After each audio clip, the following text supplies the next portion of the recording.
Hello বন্ধুরা, আপদ আর বিপদ এই দুটি শব্দ আপনারা শুনে থাকবেন। তো চলুন দেখে নেওয়া যাক এই আপদ আর বিপদ দুটি শব্দ কি সমার্থক না বিপরীতার্থক।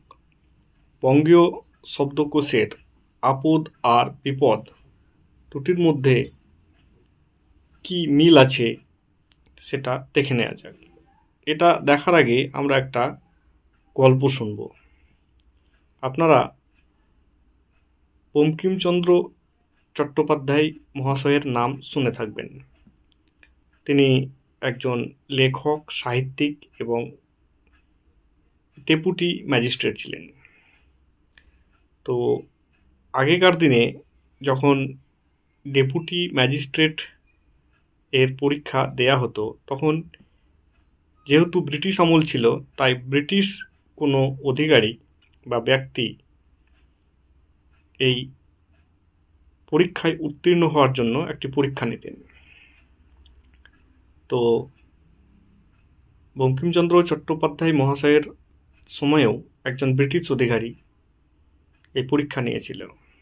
তো এই ব্রিটিশ অধিকারীটি বঙ্কিমচন্দ্র চ্যাটার্জি মহাশয়কে জিজ্ঞাসা করেছিলেন যে what is the difference between আপদ অ্যান্ড বিপদ। যেহেতু ডেপুটি ম্যাজিস্ট্রেট কোনো বাঙালি এরিয়াই হতো, তাই বাংলায় পরীক্ষাও দিতে হতো। তো বঙ্কিমচন্দ্র চট্টোপাধ্যায় মহাশয় বলেছিলেন যে ধরুন আমি নৌকায় করে কোথাও যাচ্ছি আর প্রচণ্ড ঝড় উঠেছে, নৌকো ডুবি ডুবি অবস্থা।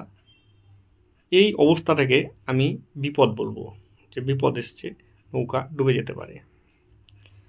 আর এই যে আমি বাঙালি, এই বাঙালি হয়েও একজন ইংরেজ পরীক্ষকের কাছে আমার বাংলায় জ্ঞান কতটুকু এটা বোঝাতে হচ্ছে, এটাই হচ্ছে আপদ।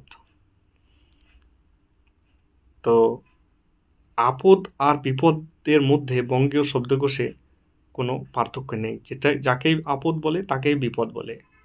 কিন্তু এটা সময়ের ক্ষেত্রে আর স্থানের ক্ষেত্রে আলাদা আলাদা হিসাবে ব্যবহৃত হয়।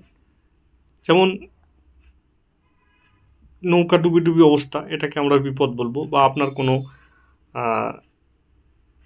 ক্ষতি হচ্ছে, এটাকে আমরা বিপদ বলবো। কিন্তু কোনো লোক বা ব্যক্তি যখন আসে তখন আমরা বা যাই, তখন আমরা যদি তাকে না দেখতে পারি বা তা থেকে আমাদের কোনো অসুবিধা হয়, তাহলে আমরা বলি আপদ বিদায় হলো। সেই সময় বিপদ বিদায় হলো আমরা বলি না, কথাটি বলি আপদ বিদায় হলো। আর জন্য যদি মনে করেন কোনো আপনার ক্ষতি বা কোনো দুর্ঘটনা হচ্ছে, তাহলে আমরা বলি যে বিপদ এসছে বা বিপদ হয়েছে। আর কোনো ব্যক্তি বা কোনো লোককে বোঝাতে আমরা বলি আপদ বিদায় হয়েছে। আশা করি আপনাদের আমি বোঝাতে পেরেছি আপদ আর বিপদের মধ্যে পার্থক্য কোথায়।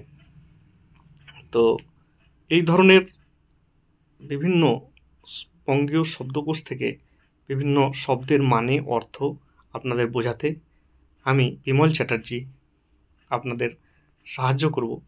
তো যদি আমার ভিডিওটাকে ভালো লাগে তাহলে অবশ্যই সাবস্ক্রাইব করবেন, লাইক, শেয়ার, কমেন্ট করবেন। কমেন্ট করে বলবেন যে ভিডিওগুলি কেমন হচ্ছে, তাহলে আমি আরও ভালো ধরনের ভিডিও আনার চেষ্টা করব। তো আজকের মতো এখানেই শেষ করছি। আশা করি ভালো থাকবেন। ধন্যবাদ।